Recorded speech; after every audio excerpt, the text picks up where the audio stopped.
नमस्कार, मैं हूं विद्यासागर। स्वागत है आप सभी का देवभूमि में। और सबसे पहले बुलेटिन में हम आपको बता दे रहे हैं कि कोरोना का क्या स्थिति है इस वक्त उत्तराखंड में। तो उत्तराखंड में कमजोर पड़ रही है दूसरी लहर। आपको बता दें कि 24 घंटे के भीतर कोरोना के 2903 केस सामने आए हैं, जबकि 24 घंटे में 64 लोगों की मौत हो गई है। उत्तराखंड में 24 घंटे में 64 लोगों की मौत हुई है। वहीं 24 घंटे में 8,164 लोग ठीक भी हुए हैं। 57,929 एक्टिव केस हैं इस वक्त कोरोना के उत्तराखंड में, जबकि उत्तराखंड में अब तक 5,734 लोगों की कोरोना से मौत हो चुकी है। देहरादून में कोरोना के 610 नए केस सामने आए हैं, जबकि हरिद्वार में कोरोना के 465 नए केस सामने आए हैं। पौड़ी गढ़वाल में कोरोना के 297 नए केस सामने आए। नैनीताल की बात कर ली जाए तो कोरोना के 256 नए केस सामने आए हैं। वहीं 221 नए केस अल्मोड़ा में कोरोना के सामने आए। 281 नए केस टिहरी गढ़वाल में भी कोरोना के मिले हैं, जबकि नैनीताल की बात कर ली जाए तो कोरोना के 256 नए केस सामने आए हैं। अल्मोड़ा में कोरोना के 221 नए केस सामने आए, जबकि टिहरी गढ़वाल में कोरोना के 281 नए केस सामने आए हैं। तो उत्तराखंड में कमजोर पड़ रही है कोरोना की दूसरी लहर और धीरे धीरे स्थिति बेहतर हो रही है। 24 घंटे में 2,903 नए केस सामने आए, लेकिन 64 लोगों की आपको मौत भी हो गई है। एक बार आपको फिर से बता दें, वहीं 8,164 लोग ठीक हुए हैं। उत्तराखंड में कोरोना के 57,929 एक्टिव केस अभी भी हैं, जिनका इलाज चल रहा है। वहीं अब तक 5,734 लोगों की मौत हो चुकी है। आगे बढ़ते हैं। उत्तराखंड में कोरोना वायरस संक्रमण के कारण माता पिता अथवा मुखिया की मृत्यु होने पर अनाथ हुए बच्चों की सहायता के लिए राज्य सरकार योजना बनाएगी और इसके लिए ऐसे प्रभावित बच्चों का जल्द चिन्हीकरण किया जाएगा। और मुख्यमंत्री तीरथ सिंह रावत ने इस बारे में अफसरों को आदेश भी दिया है। मुख्यमंत्री तीरथ सिंह ने शासन के वरिष्ठ अधिकारियों और जिला अधिकारियों के साथ शनिवार को सचिवालय में वीडियो कॉन्फ्रेंसिंग द्वारा प्रदेश में कोविड की रोकथाम और बचाव कार्यों की समीक्षा के दौरान ऐसे बच्चों के लिए विशेष योजना बनाने के निर्देश दिए हैं जिनके माता पिता या परिवार के मुखिया की मृत्यु कोविड के कारण हुई है। उन्होंने कहा कि ऐसे बच्चों की सहायता की जा सके, इसके लिए जल्द से जल्द इनका चिन्हितकरण किया जाए। मुख्यमंत्री ने अफसरों से कहा कि वैक्सीनेशन में धन की कमी नहीं है, इसके लिए हर संभव प्रयास कर वैक्सीनेशन की प्रक्रिया में तेजी लानी है। मुख्यमंत्री ने कहा कि डेंगू को लेकर भी तैयारियां की जाए, इसके बचाव के संबंध में जागरूकता अभियान चलाए जाएं। यह देख लिया जाए कि हमारे कोविड अस्पताल और कोविड केयर सेंटर के आसपास पानी जमा न हो।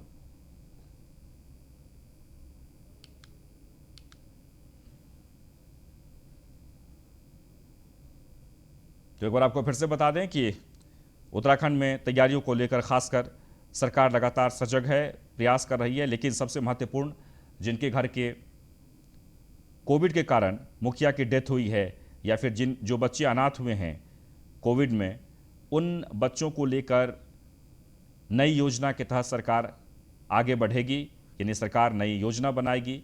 इस तरह के विचार किए गए हैं। और साथ ही आने वाले नए बीमारी को लेकर, खासकर डेंगू जैसे बीमारी को लेकर भी सरकार ने मंथन करते हुए कहा कि किसी भी अस्पताल के आसपास पानी न जमा हो और इसलिए आप सबको सतर्क रहने की जरूरत है। आगे बढ़ते हैं। खबर देहरादून से। सीएम तीरथ ने अधिकारियों को आदेश दिए हैं, कोरोना से अनाथ हुए बच्चों की पहचान करें। ऐसे बच्चों को हर संभव मदद देगी सरकार। जल्द से जल्द ऐसे बच्चों की सूची तैयार हो। ऐसे बच्चों के लिए वात्सल्य योजना शुरू होगी। 21 वर्ष की आयु तक सरकार करेगी देखभाल। ऐसे बच्चों को 3,000 रुपये प्रतिमाह भत्ता दिया जाए। तीसरी लहर के लिए जल्द तैयारी पूरी हो। कोरोना केस में कमी आ रही है, लेकिन सतर्कता बेहद जरूरी है। तीसरी लहर बच्चों को प्रभावित कर सकती है। कोरोना नियमों का सख्ती से पालन कराएं। सीएम तीरथ ने वीडियो कॉन्फ्रेंसिंग के माध्यम से यानी कि समीक्षा बैठक में वरिष्ठ अधिकारियों को ये बात उन्होंने कही है। तो तीसरी लहर के लिए तैयारी पूरी हो। कोरोना केस में कमी आई है, लेकिन सतर्कता बेहद ही जरूरी है। मुख्यमंत्री कहते हुए तीसरी लहर बच्चों को प्रभावित कर सकती है। एक बार आपको फिर से बता दें, कोरोना नियमों का सख्ती से पालन कराएं। अफसरों को ये निर्देश दिए गए हैं मुख्यमंत्री की तरफ से। सीएम तीरथ ने वीडियो कॉन्फ्रेंसिंग से समीक्षा बैठक की है।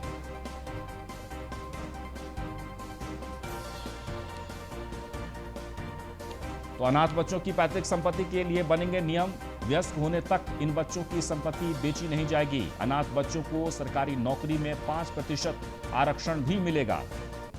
तो बड़ा फैसला उत्तराखंड सरकार की तरफ से। एक बार आपको फिर से बता दें, कोविड में जो बच्चे अनाथ हुए हैं उनके लिए नई योजना के तहत सरकार ने कार्य शुरू किया है और कोरोना से अनाथ हुए बच्चों की पहचान करने के लिए कहा गया है अधिकारियों को। ऐसे बच्चों को हर संभव मदद देगी सरकार।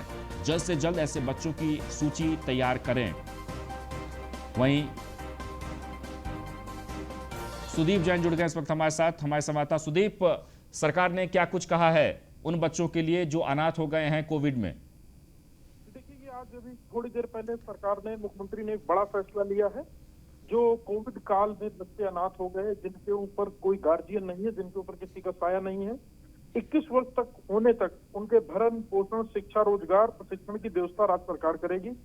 और इसके साथ ही ऐसे बच्चों को 3,000 रुपए प्रतिमाह भरण पोषण भत्ता दिया जाएगा। इनकी पैतृक संपत्ति भी में इनको हिस्सा मिले, इसकी भी सरकार लीगल एस्पेक्ट से कराएगी, इनकी मदद कराएगी। और मुख्यमंत्री ने कहा कि जिन बच्चों के माता पिता की मृत्यु कोविड-19 संक्रमण के कारण ही हुई है, उन बच्चों को सरकार 5% क्षैतिज आरक्षण भी नौकरी में देने जा रही है। तो ये एक बहुत बड़ा फैसला है जी, जो आज मुख्यमंत्री ने कह दिया है। इस पर अब नियमावली और नोट्स बनकर जारी हो जाएंगे और इसका सर्वे शुरू हो जाएगा।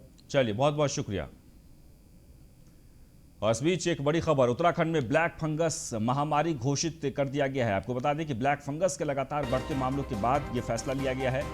स्वास्थ्य सचिव पंकज कुमार पांडे ने आदेश जारी किए हैं। यूपी में भी ब्लैक फंगस को महामारी घोषित किया जा चुका है। तो एक बार आपको फिर से बता दें कि ब्लैक फंगस जो बेहद ही खतरनाक है और उत्तराखंड में भी ब्लैक फंगस के कई मरीज मिले हैं और ऐसे में महामारी घोषित कर दी गई है सरकार की तरफ से।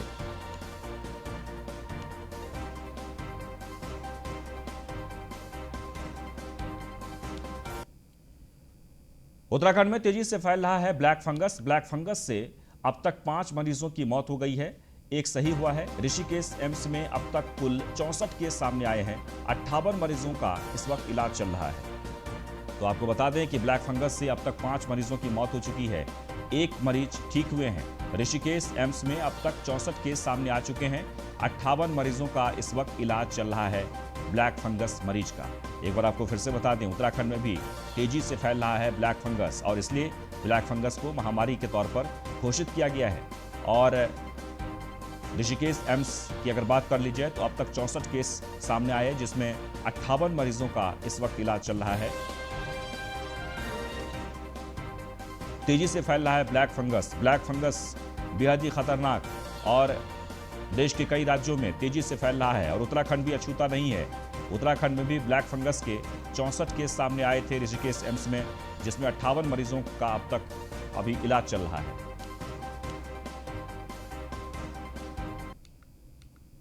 तो देहरादून में हाईकोर्ट के निर्देशों के बाद उत्तराखंड की सबसे बड़ी बार संघ दून में वैक्सीनेशन आखिरकार शुरू हो गया है। अधिवक्ता समाज इसकी लंबे समय से मांग कर रहा था। कोविड काल में कई अधिवक्ताओं की असमय मौत हो गई है, जबकि कई अधिवक्ता इसकी चपेट में आ गए हैं।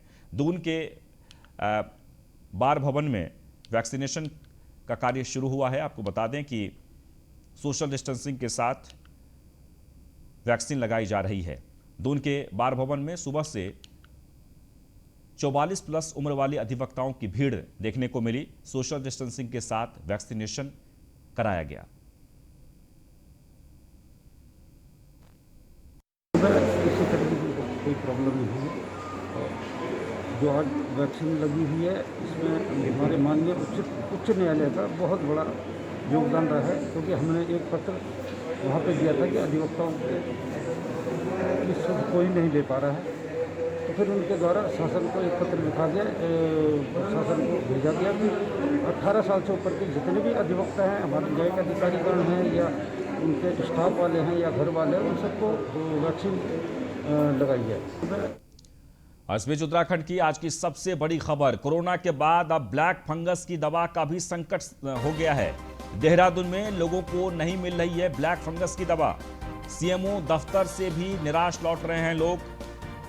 जनता परेशान, सीएमओ वीसी में चल रहे हैं लगातार व्यस्त। ब्लैक फंगस की दवा के लिए दर दर भटक रहे हैं पीड़ित, यानी ब्लैक फंगस जो तेजी से फैल रहा है और इसकी दवाएं नहीं मिल रही है। सबसे महत्वपूर्ण बात ये कहा गया था कि सीएमओ दफ्तर से आप, यानी कि ब्लैक फंगस, यदि आपके घर में कोई मरीज है तो आप अस्पताल में एक फॉर्म भरिए और फॉर्म के माध्यम से सीएमओ ऑफिस में जाइए, वहाँ से आपको दवा मिलेगी। लेकिन लोग वहाँ से भी निराश लौट रहे हैं, खाली हाथ लौट रहे हैं, वहाँ भी दवा नहीं है। और ऐसे में लोगों में काफ़ी आप नाराज़गी भी है। तस्वीरों में आप देख सकते हैं कि काफ़ी संख्या में लोग खड़े हैं क्योंकि ब्लैक फंगस तेज़ी से फैल रहा है। अब तक जैसे कि 58 मरीज इस वक्त इलाज चल रहा है ऋषिकेश एम्स में, लेकिन दवा नहीं है।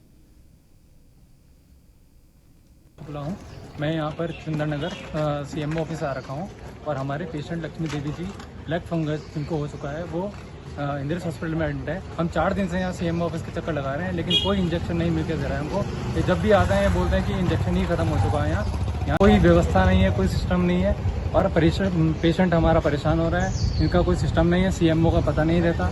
ठीक है, तो यहाँ हमें इतनी सारी जितने भी लोग आ रखे हैं, ऋषिकेश से आ रहा है, कोई कहीं से आ रहा है, सब परेशान होते हैं। इंजेक्शन ही नहीं मिल रहा है यहाँ, नहीं मिल रहा है इस स्टेट में और बहुत दिक्कत में लोग। देखिए अभी एक तो हाल ही में लॉन्च हुआ है, उसके लिए भारत सरकार से हम लोगों ने रिक्वेशन भेजी भी है कि ताकि शीघ्र हम पे इंजेक्शन आए और उसकी उपलब्धता बने। लोगों को सर प्रॉब्लम भी हो रही है, लोग कई जगह नाराजगी भी जता रहे हैं। जो कोई दवाई नहीं आती है तो उसके बाद उसको आने में टाइम तो लगता है। तो उत्तराखंड में कोरोना काल की दूसरी लहर में पुलिस की सख्ती ने चालान और जुर्माने से सरकारी खजाने को भरने का रिकॉर्ड बना दिया है। 24 मार्च से शुरू हुई कोरोना की दूसरी लहर में पुलिस ने 3 लाख से अधिक लोगों पर कार्रवाई की है और लगभग 5 करोड़ का जुर्माना भी वसूला है। कर्फ्यू सख्त, नियम तोड़ना मत।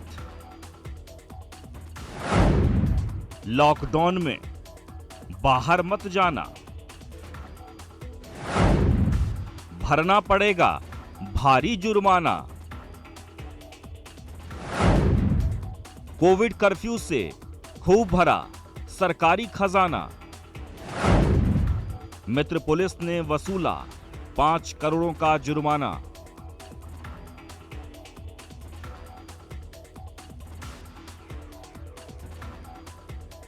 उत्तराखंड में मार्च 2021 में एक बार फिर से पिछले साल के लॉकडाउन वाली जिंदगी से लोगों का सामना हुआ। कोरोना की दूसरी लहर के बाद प्रदेश भर में शहर शहर कोरोना कर्फ्यू लागू किया गया है। वायरस पहले से ज्यादा खतरनाक था, इसलिए कर्फ्यू भी पहले से ज्यादा सख्त लगाया गया और बेवजह बाहर घूमने वालों पर सख्ती की गई।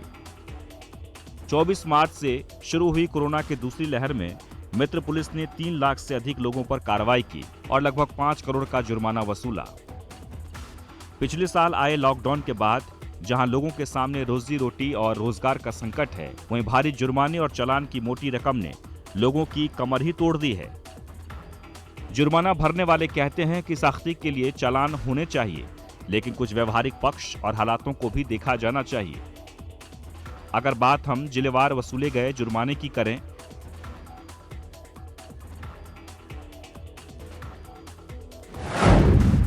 तो देहरादून जिले में पुलिस ने सबसे अधिक 1 करोड़ 19 लाख का जुर्माना वसूला है, जबकि हरिद्वार पुलिस ने 1 करोड़ से अधिक, अल्मोड़ा पुलिस ने 20 लाख, उत्तरकाशी ने 10 लाख, टिहरी पुलिस ने 21 लाख से अधिक की जुर्माना राशि लोगों से वसूल की है। वहीं चमोली में 13 लाख से अधिक, रुद्रप्रयाग में 10 लाख, पौड़ी में 26 लाख से अधिक, बागेश्वर में 11 लाख से अधिक, चंपावत में 12 लाख, पिथौरागढ़ में 14 लाख, नैनीताल में 48 लाख, उधम सिंह नगर में 84 लाख की जुर्माना राशि वसूली गई है, जबकि जीआरपी ने 1 लाख से अधिक का जुर्माना लोगों से वसूला है। वहीं पुलिस के प्रवक्ता और डीआईजी कानून व्यवस्था नीलेश आनंद भरने कहते हैं कि राज्य में व्यवस्था बनी रहे, संक्रमण खत्म हो, इसलिए पुलिस सख्ती कर रही है। कई मामलों में व्यवहारिक पक्ष भी देखकर लोगों की मदद भी की जाती है। जिस तरीके से जो संक्रमण फैला है और जिस तरीके से बहुत तेज़ी से जो है वो सरकार को कर्फ्यू लगाना पड़ा, हमें जो है पुलिस को सब कर्फ्यू का पालन कराना पड़ा ताकि लोग अपने घरों में रहे, सुरक्षित रहे तो उसके लिए जो है हमको कानून में जो है वो सख्ती करानी पड़ती है निश्चित तौर पे समय के अनुसार। लेकिन जो है अगर कोई मेडिकल इमरजेंसी है, कोई ऐसी बात आती है तो पुलिस जो है वो व्यवहारिक पक्ष भी देखती है। लेकिन आज का टाइम जो है वो सख्ती आवश्यक है ताकि लोग जो है घरों में रहें। वहीं राज्य सरकार का तर्क है कि जनता की हर तरह से सहायता की जा रही है। पूर्व में सरकार ने लॉकडाउन में दर्ज मुकदमे तक वापस लिए हैं, इसलिए जुर्माना लगाना उत्पीड़न जैसा कुछ नहीं है और जो भी संभव होगा वो लोगों की मदद की जाएगी। सख्ती का मतलब अगर कुछ लोगों के दिमाग में यह था, क्योंकि सरकार ने बड़ी भैया दिखाते हुए पहले फेज के कोविड के बाद जितने लोगों पर कोविड में केसेस दायर हुए थे, सरकार ने एक जनता के प्रति हमदर्दी दिखाते हुए सारे केसेस को विड्रॉ कर दिया था। इसका मतलब ये नहीं है कि लोगों की एक भावना बन जाए कि केसेस विड्रॉ हो जाएंगे, इसलिए कहीं ना कहीं सख्ती के लिए उन पर मॉनिटरी अगर बोझ नहीं पड़ेगा तो मैं समझता हूँ उस पर सख्ती जो है उसका बेहद हो जाएगा। व्यवस्था बनाने के लिए सख्ती जरूरी है, लेकिन ऐसे समय जब लोगों के पास रोजी रोटी का संकट है, रोजगार नहीं है, ऐसे में वह मोटी चालान राशि और जुर्माना कहां से और कैसे भरेगा। पुलिस की मंशा पर सवाल खड़ा करना हमारा मकसद नहीं, लेकिन मौजूदा हालात में व्यवहारिक पक्ष भी देखा जाना जरूरी है। Sudeep Jain, news 1 India, Dehradun. वहीं रुड़की में बेखौफ दबंगों ने जमकर फायरिंग की है। जहाजगढ़ गांव में हवाई फायरिंग से दहशत फैलाई गई है। 2 गुटों में रंजिश का मामला बताया जा रहा है।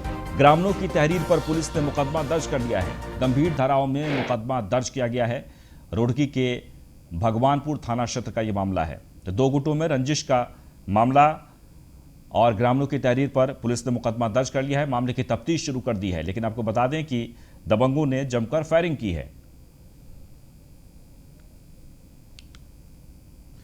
आगे बढ़ते हैं। द्वितीय केदार मधेश्वर की डोली शनिवार को शाम के लिए रवाना हो गई है। 24 मई को मधेश्वर धाम के कपाट खोल दिए जाएंगे। वहीं डोली के साथ जाने के लिए प्रशासन ने 20 लोगों को अनुमति दी है।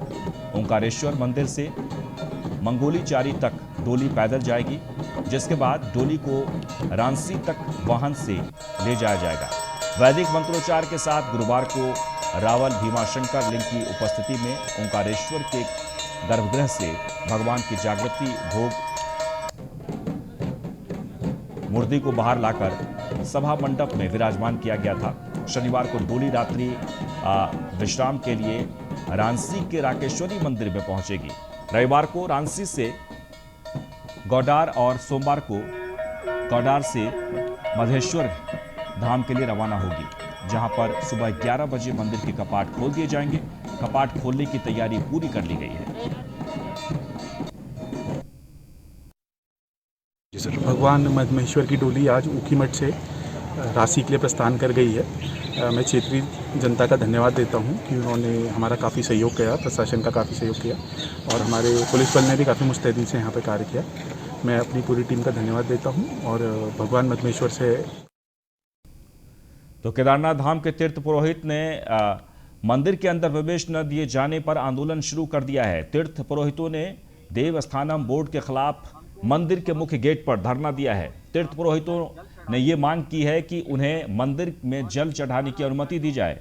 बता दें कि 17 मई को केदारनाथ धाम के कपाट खोले जाने के बाद से देवस्थानम बोर्ड के पुजारी रोजाना पूजा अर्चना कर रहे हैं। साथ ही कोविड गाइडलाइन के अनुसार ही मंदिर में पूजा की जा रही है। फिलहाल उत्तराखंड सरकार ने यात्रा को स्थगित किया हुआ है। केदारनाथ धाम के कुछ तीर्थ पुरोहित कपाट खुलने के समय से धाम में मौजूद हैं, लेकिन देवस्थानम बोर्ड के कर्मचारियों ने तीर्थ पुरोहितों के मंदिर के भीतर आवाजाही पर रोक लगा रखी है, जिसके चलते तीर्थ पुरोहितों में आक्रोश देखा जा रहा है। जय श्री केदार। अभी हम लोग केदारनाथ में हैं। जैसे ही सुबह के समय में मैं भगवान के जलाभिषेक के लिए मंदिर प्रांगण में पहुंचा तो मैं देखता हूं कि मंदिर का जो पिछला द्वार है, जहां से तीर्थ पुरोहित अंदर जाते हैं जलाभिषेक के लिए, तो उस गेट पर ताला लगा हुआ था। जानना चाहा तो वहां पर कोई कर्मचारी मौजूद नहीं था जिससे कि हम जानकारी ले सकें कि ये गेट पर ताला क्यों लगाया गया है। उसके तत्पश्चात आला अधिकारियों से बात करने के पश्चात उन्होंने हमसे ये कहा कि जो है कोरोना की गाइडलाइन जारी कर दी गई है। मैं ये जानना चाहता हूँ कि जब हम लोग केदारनाथ में पहुँचे थे तो हमारा RT-PCR टेस्ट हुआ था। बाकायदा हमारे पास SDM साहब का जो ये पास है, ये पास हमारे पास केदारनाथ आते समय ये पास आप देख सकते हैं, ये हमें पास दिया गया था और ये मेरी कोरोना नेगेटिव रिपोर्ट है। ये आप देख सकते हैं, ये रिपोर्ट मेरे पास है। मैं ये जानना चाहता हूं कि अंदर स्वयंभूलिंग है, स्वयंभूलिंग में अंदर अखंड ज्योति जलती है। अखंड ज्योति जलाने का अधिकार जो हक हकूक है वो हम लोगों का है। वहीं डोईवाला में लगा रक्तदान शिविर, राजीव गांधी की याद में शिविर लगाया गया। जरूरतमंद लोगों को बांटा जा रहा है राशन। शिविर में कांग्रेस प्रदेश अध्यक्ष भी शामिल हुए। प्रीतम सिंह ने युवाओं का हौसला बढ़ाया, रक्तदान कर युवा निभाएं अपनी भागीदारी। तो डोईवाला में रक्तदान शिविर का आयोजन किया गया। राजीव गांधी की याद में यह शिविर लगाया गया। वहीं जरूरतमंद लोगों को राशन भी बांटा गया। देखिए, राष्ट्राध्यक्ष सोनिया गांधी जी ने कांग्रेसियों का आह्वान किया है कि कोरोना की इस महामारी में कांग्रेस जन जो है आम जन के साथ खड़े होने का काम है। उसी कड़ी में प्रदेश कांग्रेस कमेटी ने निर्णय लिया कि 19 मई से 25 मई तक हम पूरे प्रदेश के अंदर रक्तदान शिविरों का आयोजन करने का काम करेंगे। और ये रक्तदान शिविर जो है इस देश को 21वीं सदी में ले जाने वाले इस देश के पूर्व प्रधानमंत्री, भारत रत्न स्वर्गीय राजीव गांधी जी की जो जयंती है उसको हम समर्पित करते हुए आम जन के साथ खड़े होने का प्रयास करें। पार्टी की तरफ से एक हफ्ते का ये राजीव गांधी जी के बलिदान सप्ताह के रूप में बनाया जा रहा है और रक्तदान शिविर लग रहे हैं। आज उसी कड़ी में जिला कांग्रेस कमेटी परवादून की तरफ से डोईवाला में ये रक्तदान शिविर लगाया गया है और कांग्रेस के हमारे कार्यकर्ता और जो लोग सेवा देना चाह रहे हैं ऐसे टाइम पे, महामारी के टाइम पे, वो आके अपना रक्तदान कर रहे हैं।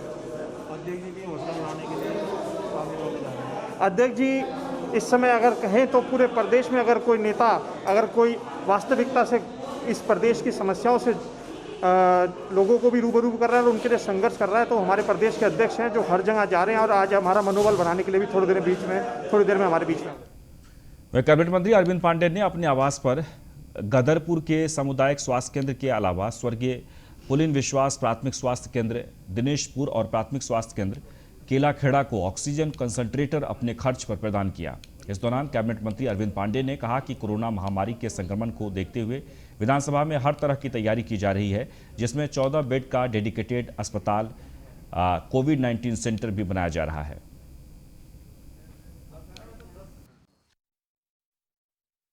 कोविड-19 की बहुत बड़ी समस्या है और इस समस्या में हमारे बहुत से अपने स्वजन प्रियजन जो हमारे बीच में आज नहीं है, मैं उनको अपनी संवेदना देता हूं। और इस महामारी के वक्त में हमारी सरकार ने इतने बड़े मन के साथ और त्वरित जो समाधान किया है, इसके लिए मैं सरकार का बड़े मन से के साथ मैं धन्यवाद देना चाहूँगा। आपने देखा होगा हमने तत्काल जो हमारी जिला अस्पताल है उसके अंदर सारी व्यवस्थाओं को हमने उपलब्ध कराया। हमारे मेडिकल कॉलेज हैं उसमें सारी व्यवस्थाएं कराई गई। जितने हमारे CHC हैं उनके अंदर तत्काल में व्यवस्थाएं कराई गई। सब जगह कहीं ऑक्सीजन बेड लगवाए गए। इस महामारी कोविड महामारी के दौरान हमारे अस्पताल में ऑक्सीजन की कमी को देखते हुए माननीय उत्तराखंड के सचिव कैबिनेट मंत्री श्री अरविंद पांडे जी द्वारा जितने भी अस्पताल हैं हमारे ब्लॉक के सभी को ऑक्सीजन कंसंट्रेटर की सुविधा प्रदान की गई है। जैसे गदरपुर में 5, गुड़ागोज में 1, दिनेशपुर में 3, केलाखेड़ा में 1 ये प्रदान की गई है। बाकी और भी आगे इन्होंने देने का वायदा किया है और ये ऑक्सीजन कंसंट्रेटर बहुत ही उपयोगी मशीन है मरीजों के लिए जिनका ऑक्सीजन लेवल कम रहा। ये वायुमंडल के ऑक्सीजन को लेकर के ऑक्सीजन बना करके सीधे मास्क में प्रवाहित करते हैं जिससे कि मरीज। और इसी के साथ ही देवभूमि समाचार में बस इतना ही, लेकिन आप बने रहें न्यूज़ 1 इंडिया के साथ।